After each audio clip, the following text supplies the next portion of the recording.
Sa isang sekretong isla ng isang probinsya na kilala sa lahat ng klaseng likas na yaman, may isang pribadong resort na pagmamay-ari ng mga makapangyarihang elitista, mga politiko, negosyante at mga dayuhang may hindi mabilang na kayamanan.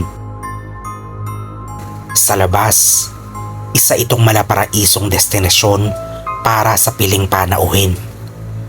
Ngunit sa likod ng malalaking pader at mahigpit na seguridad, may isang kasuklam-suklam na lihim na itinatago. Tuwing 3 buwan, may isang eksklusibong piging na ginaganap sa resort. Dito, ang mga piling bisita ay tinuturing ng mga Diyos. Walang batas, walang limitasyon, at walang konsensya. Ang highlight ng kanilang selebrasyon, isang espesyal na potahe na hindi matitikman kahit sa pinakamahal na 5-star na restaurant. Ang laman ng Serena. Ayon sa alamat, matagal nang may isang grupo ng mangingisda na nakadiskubre ng isang tribo ng Serena na naninirahan sa kailaliman ng dagat malapit sa isla. Noong una, pinaniniwalaan silang mga espiritu ng tubig. Bawal gambalain, bawal saktan. Ngunit nang mahuli ng isang dayuhang may-ari ng resort ang isang Serena at aksidenteng matikman ang kanyang laman, nagsimula ang isang madilim na tradisyon. Masarap, sabi ng dayuhan habang unti-unting inunguya ang kakaibang malambot at manamis-namis na karne. Nakakabaliw sa sarap. Simula noon, tuwing may piging, isang Serena ang huhulihin. Dadalhin sa lihim na kusina ng resort at marahang ipepreparang parang isang napakasarap na pagkain. May magpapakulo ng sabaw mula sa kanyang mga buto, may magtatadtad na kanyang laman upang gawing steak, sashimi at adobo. At ang kanyang puso, inihahain sa pinakamakapangyarihang panauhin sapagkat ayon sa paniniwala nila, ang pagkain ng puso ng Serena ay nagbibigay ng mahaba at walang sakit na buhay.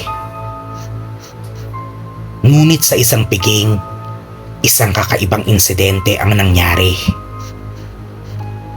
Dumating ang isang espesyal na panauhin. Isang bilyonaryong dayuhan na may ambisyong maging pinakamakapangyarihang tao sa mundo.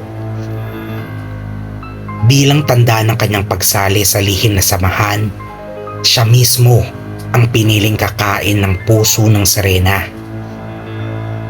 Isinilbi ito sa kanya sa isang gintong pinggan. Pumipintig-pintig pa, parang buhay. Ngunit nang kanyang isubo ito, bigla siyang napasigaw.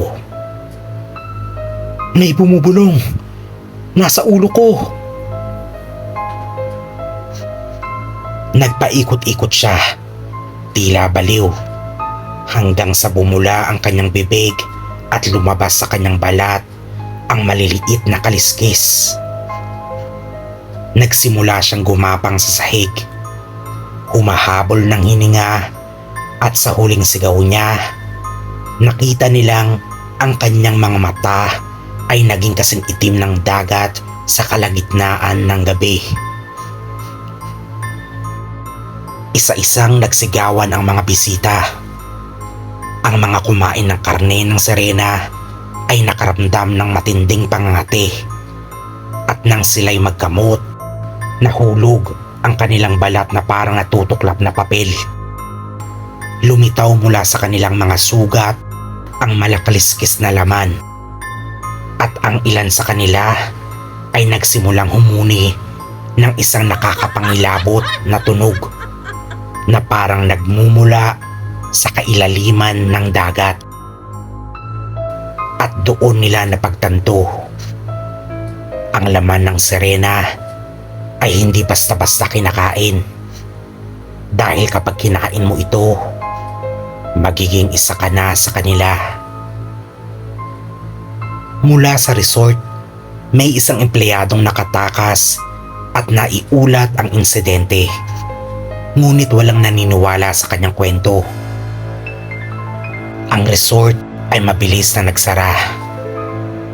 Binili ito ng isang mayamang negosyante. At ang lahat ng ebidensya ng insidente ay napura. Ngunit may mga kwentong lumalabas na tuwing kabilugan ng buwan, may mga aninong lumilitaw sa dalampasigan ng islang yun. Mga nilalang na dating tao, ngunit ngayon ay hindi na maaaring bumalik. Naghahanap sila ng susunod na magpapakasasa sa laman ng Serena upang madagdagan ang kanilang pamilya sa kailaliman ng dagat.